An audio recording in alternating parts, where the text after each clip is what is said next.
बिस्मिल्लाहिर्रहमानिर्रहीम जी। हम मूव कर रहे हैं अपने नेक्स्ट टॉपिक की तरफ। हमारा कोर्स है प्रिंसिपल्स ऑफ मैनेजमेंट का।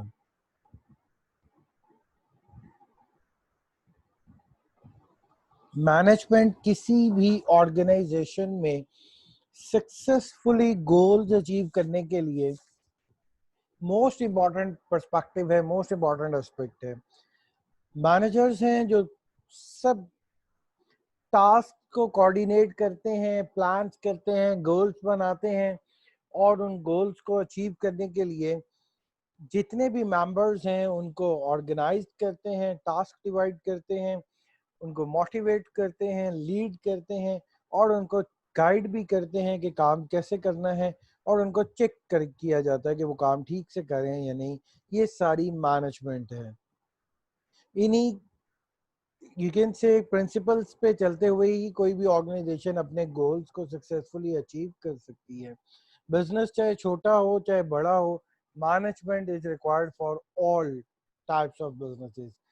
जब बिजनेस बड़ा होता है, नंबर ऑफ पीपल ज्यादा होते हैं, नंबर ऑफ टास्क ज्यादा होते हैं, तो डेफिनेटली आपको मैनेजमेंट के भी कुछ higher standards, higher sophisticated manners या स्ट्रैटेजीज वो अप्लाई करना होती हैं।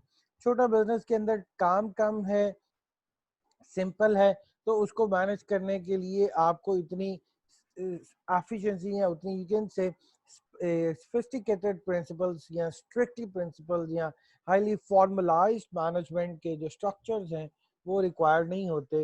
लेकिन बड़ी ऑर्गेनाइजेशंस आप सोच ही नहीं सकते कि फॉर्मल मैकेनिज्म्स के बगैर चल सकती है। तो मैनेजमेंट इसलिए सबके लिए ज़रूरी है। तो हमें चाहे एक स्मॉल बिजनेस रन करना है, चाहे एक बड़ी ऑर्गेनाइजेशन को ज्वाइन करना है, एक मैनेजर के तौर पर, एक एम्प्लॉय के तौर पर, हमें मैनेजमेंट की बेसिक्स आनी चाहिए। उसके बगैर हम किसी बिजनेस के गोल्स को सक्सेसफुली अचीव नहीं कर सकते हैं। लास्ट जो हमारा टॉपिक था जी, वो मैनेजमेंट का एक जनरल सा टॉपिक था और उसमें ये था कि मैनेजर को ऑर्गेनाइजेशन से बाहर और ऑर्गेनाइजेशन से अंदर फैक्टर्स इन्फ्लुएंस कर रहे होते हैं। आप अपनी मर्जी से नहीं चलते हैं, आप इन फैक्टर्स के अकॉर्डिंग चलते हैं। एक्सटर्नल फैक्टर्स में इकोनॉमी था, आपको इकोनॉमी आपके कंट्रोल में नहीं है, लेकिन आपको इकोनॉमी के अकॉर्डिंग डिसीजंस लेने हैं। अभी आप इसको रिसेंटली प्रैक्टिस कर सकते हैं कि जब आपकी इकोनॉमिक कंडीशंस चेंज होती हैं, रिसेशन आता है, इन्फ्लेशन बढ़ता है, आपकी प्राइसेस बढ़ती हैं, तो देखिए सब कंपनीज ने अपनी कुछ ना कुछ चेंजेस की हैं। आप छोटी कंज्यूमर आइटम्स ले लें तो उनके अंदर देखें प्रोडक्ट्स हैं, तो 5 रुपीज़ वाला बिस्किट का टिक्की पैक था, वो 5 रुपीज़ का ही है। प्राइसेस बढ़ गई, वो 5 को बढ़ा नहीं सके। उन्होंने क्या किया, उन्होंने 5 रुपीज में पहले 3 बिस्किट देते थे, अब 2 बिस्किट्स दे दिए।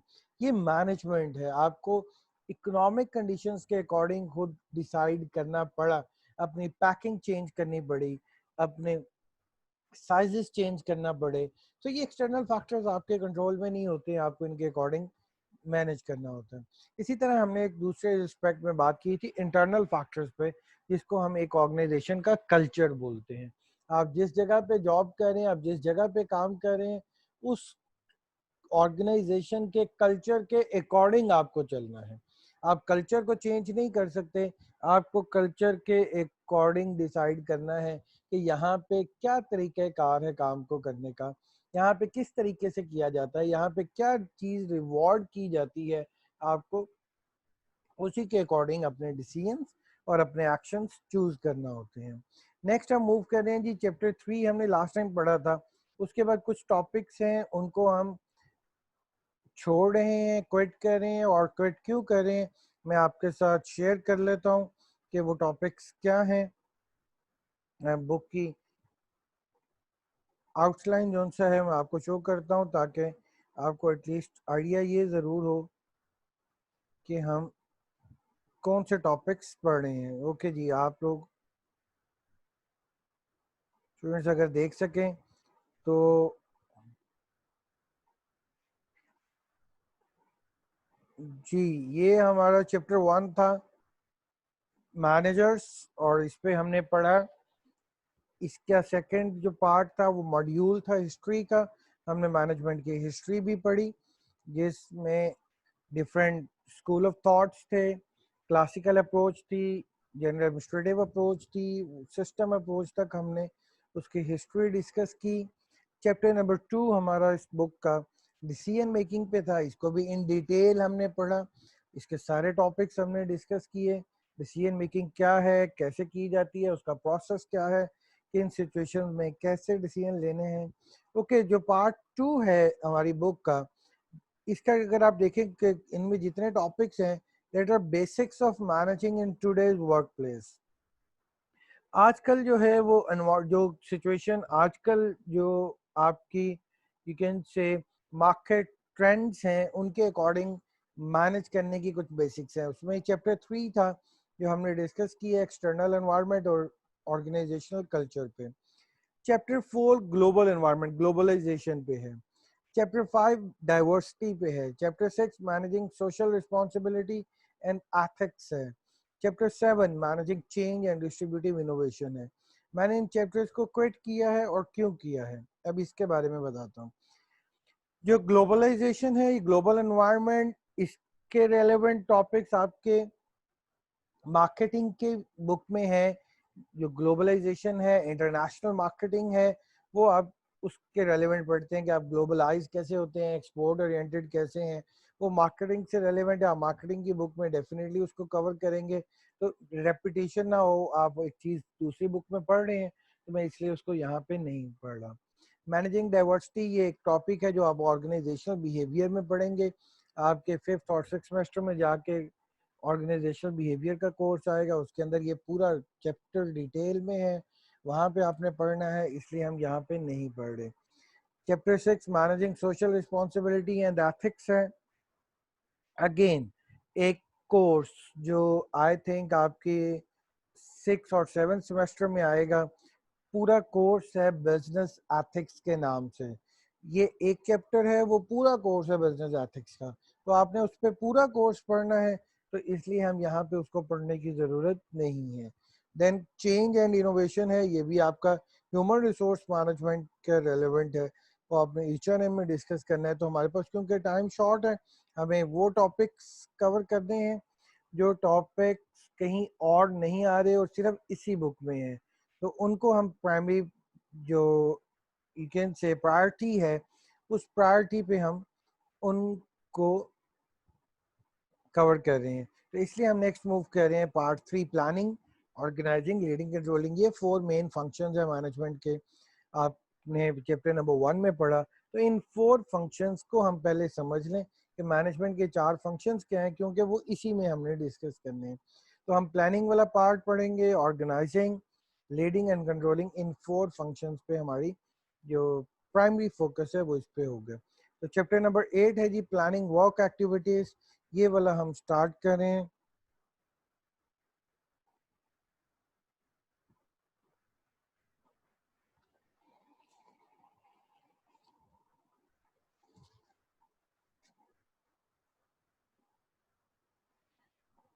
Let's start students our this chapter, that is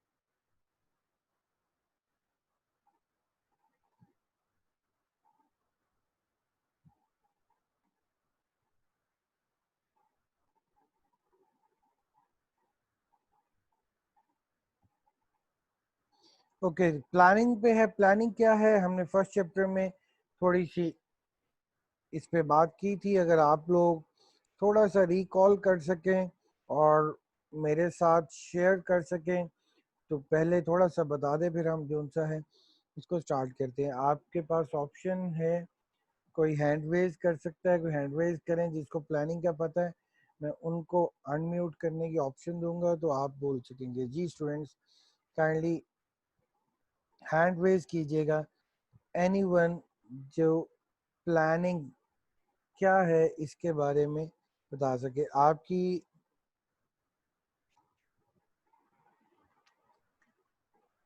पास जो सा है ऑप्शंस में हैंड रेज करने की ऑप्शन होती है पार्टिसिपेंट्स में जाके, तो हैंड रेज करें कोई स्टूडेंट जो प्लानिंग के बारे में बता सकें। What is planning? We have discussed it in chapter number 1। Hopefully आप में से किसी को याद होगा। हैंड रेज करना है जी। अगर आपको हैंड रेज करने का नहीं पता तो आप पार्टिसिपेंट्स पे क्लिक करें, उसमें ऑप्शन आती है रेज हैंड की। तो जो स्टूडेंट रेज हैंड करेगा मैं उसको ऑप्शन अनम्यूट करने की दूंगा, आप उस टाइम अनम्यूट करेंगे और बात कर सकेंगे। आप लोग थोड़ा सा अगर सीरियस हो जाएं तो मैं सबको ही अनम्यूट के ऑप्शन दे सकता हूं, लेकिन आप लोगों ने खुद ही ऑब्जर्व किया कि जब इस तरह करते हैं तो फिर कुछ ऐसे हमारे शरारती स्टूडेंट्स भी अंदर शरारत करने की कोशिश करते हैं। पता नहीं इस टाइम कोई ऐसी तो सिचुएशन नहीं है जहाँ पे आप एक दूसरे के सामने हैं और कोई मजाक करेगा और सारे हंसेंगे, तो कोई हंसता भी नहीं है, लेकिन स्टूडेंट्स शरारत करके एक अजीब सी खुशी उनको मिलती है। तो जी इसलिए मैं सबको अनम्यूट के ऑप्शन नहीं दे रहा, आप रेज हैंड करें और जो स्टूडेंट हैंड रेज करेगा उसके माइक को अनम्यूट किया जाएगा। स्टूडेंट्स हमारे जी 62 पार्टिसिपेंट्स हैं, तो 62 में से कोई एक स्टूडेंट तो बता सके। ओके जी, नूरुल ऐन है जी। नूर बेटा सर अपने गोल्स को हासिल करने के लिए जो हम स्ट्रेटजीज बनाते हैं उसे प्लानिंग कहते हैं। Okay, right, Ji. We make strategies to achieve our goal. That is called planning. Okay, we have another one. दुआ जैनब है 9522। जी दुआ बेटा आप भी बताएंगी प्लानिंग क्या है?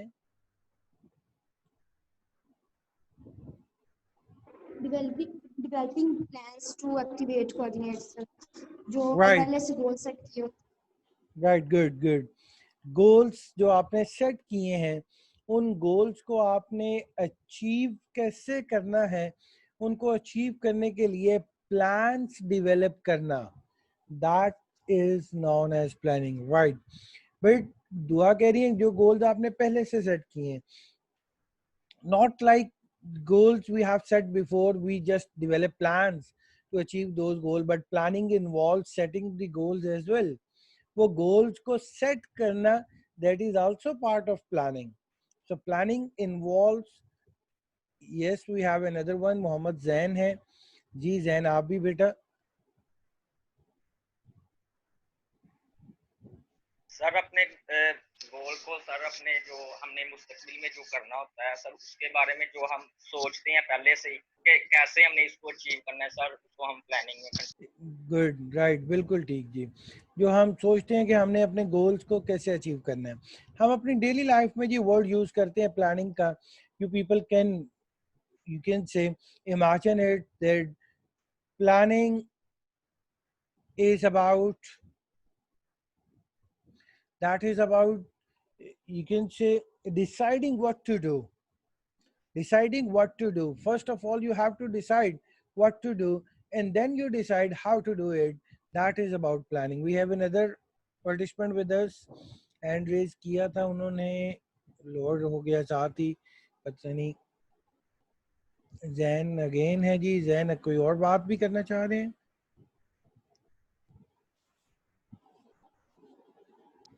नहीं sir sorry. Okay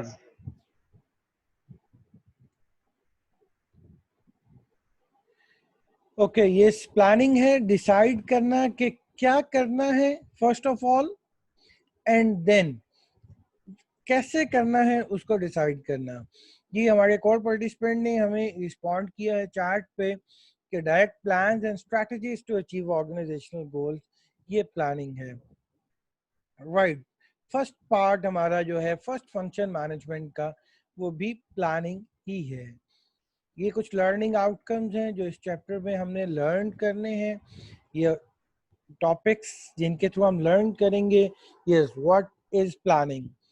Planning, a primary managerial activity that involves primary managerial activities. That means that is a basic activity.